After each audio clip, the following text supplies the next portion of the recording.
So many producers have trouble getting their 808s to sound good in their beats, and if this is a problem that you're having, today's video is going to help you out.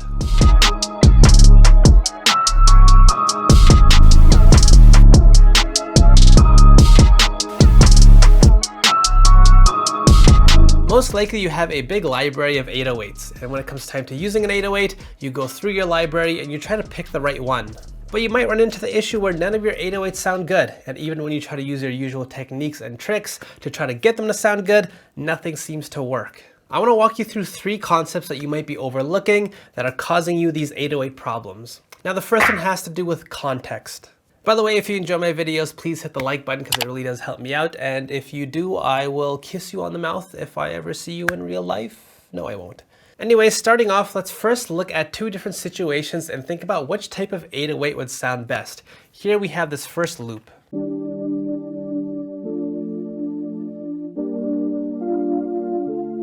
So that's loop number 1. Here is my second loop that I might want to use for a different beat though.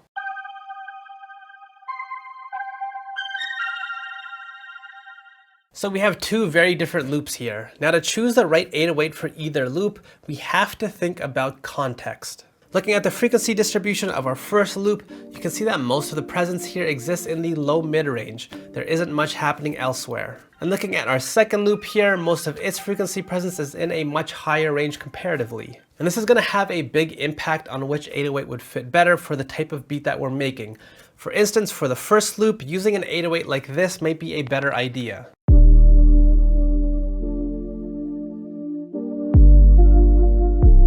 The reason why is because this 808 is pretty transparent. It doesn't have much color and it's just mostly subby.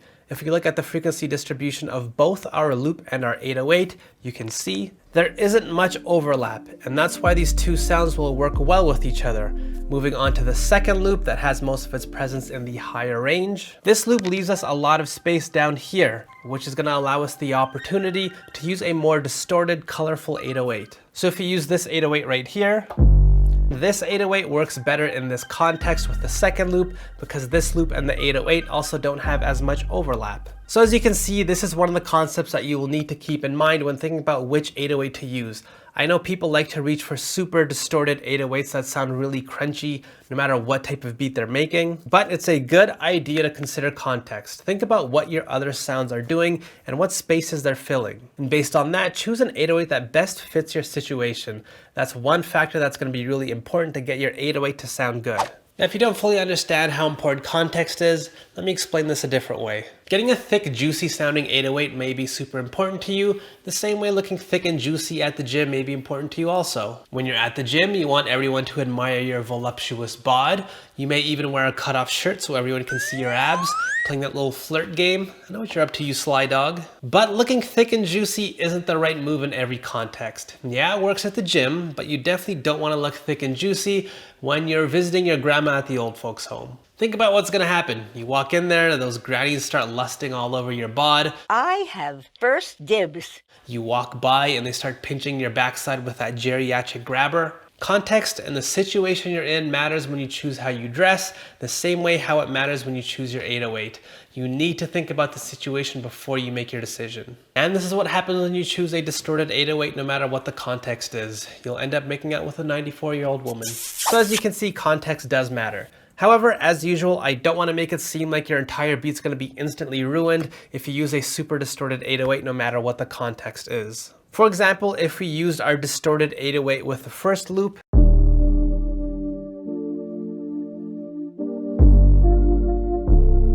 it obviously still can work. Our computer hasn't exploded. Nothing catastrophic happens when you use these 2 types of sounds together. But going forward, let's think about what's going to happen. It will now become much more difficult to get a good sense of balance in our beat. The reason being, we now have a lot of presence all in this one very particular space right here.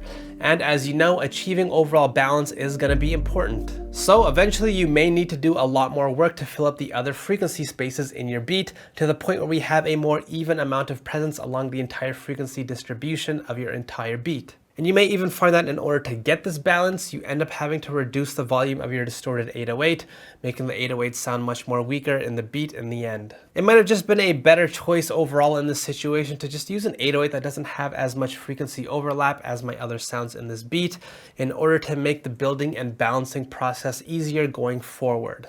So that's the first concept to consider when using 808s. Next, I want to move on to a problem that you might have, which is bass weakening. So with the distorted 808 that I used here, which I've already shown you, in order to get this to sound as distorted as it does, I had to apply my own effects onto it, which is something I'm sure you do as well. Having said that, you may notice that when you apply distortion onto your 808, at times it can feel like your 808 becomes weaker. And you're actually not wrong. What distortion can do is redistribute the frequencies of your sounds. So again, here is the frequency distribution of my 808 with distortion, and here's the frequency distribution of this 808 without distortion.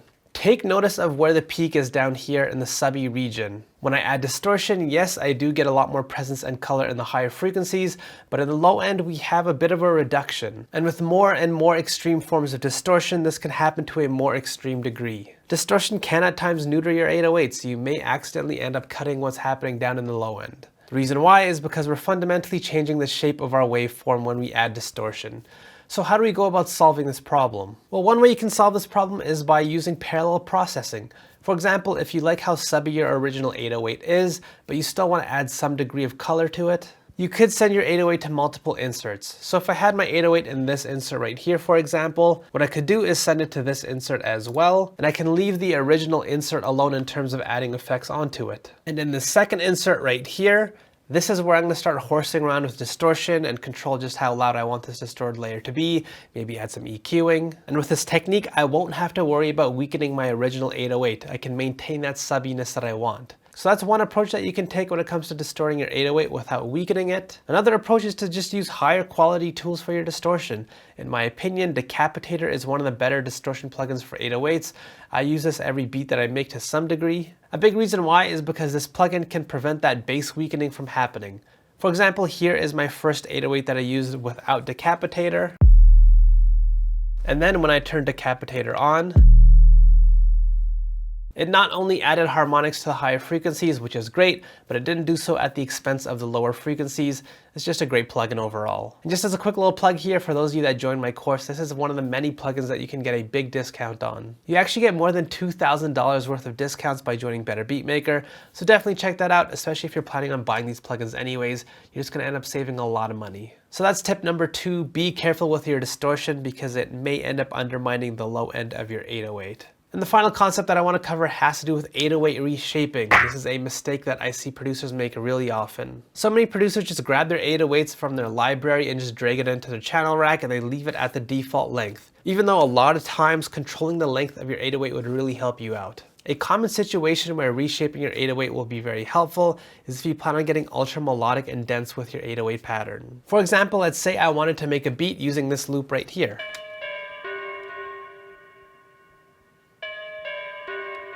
And I wanted to make an 808 pattern that was a bit more dense and melodic. Here, using a shorter 808 might be a better fit.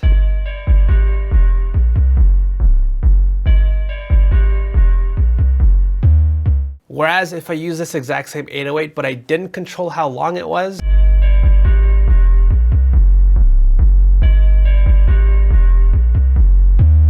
we constantly have bass playing throughout this loop now. I will say as a beat maker, I like the way this huge long 808 sounds because it makes the beat feel a lot more large and high energy. But this can cause a couple of problems. For one, it can get exhausting and overwhelming to constantly hear bass throughout the entire beat. But another potential issue down the road is that it might become more difficult to structure your beat if you don't control the length of your 808. It's important to be aware of what an artist needs if you're trying to make an actual song. And if using a longer 808 makes your beat feel a lot more high energy and larger, let's think, what are you going to do when it comes time to build your hook? It's going to become far more difficult to figure out a way to bring the energy level up even higher for a hook and still leave room for the artist when you use this type of long 808. And so often, something that I see when I review producers' beats is that when they're in this situation, they do the exact same thing. Where instead of trying to bring the energy up for the hook, they bring the energy way down by removing the drums and the bass, and they just let the core loop play for the hook. Now this might be something that you do, and by all means, I'm not saying it's a bad approach to take, But if that's your approach every single time you make a beat, it might be because you're somewhat forced to take this approach due to your extremely long 808 taking way too much space and bringing up the energy level of the beat way too high. Your 808 might have backed you into a corner and reduced the amount of options that you have to build out your hook because the beat is already just so big. Controlling the length of the 808 can be an approach that you can use instead.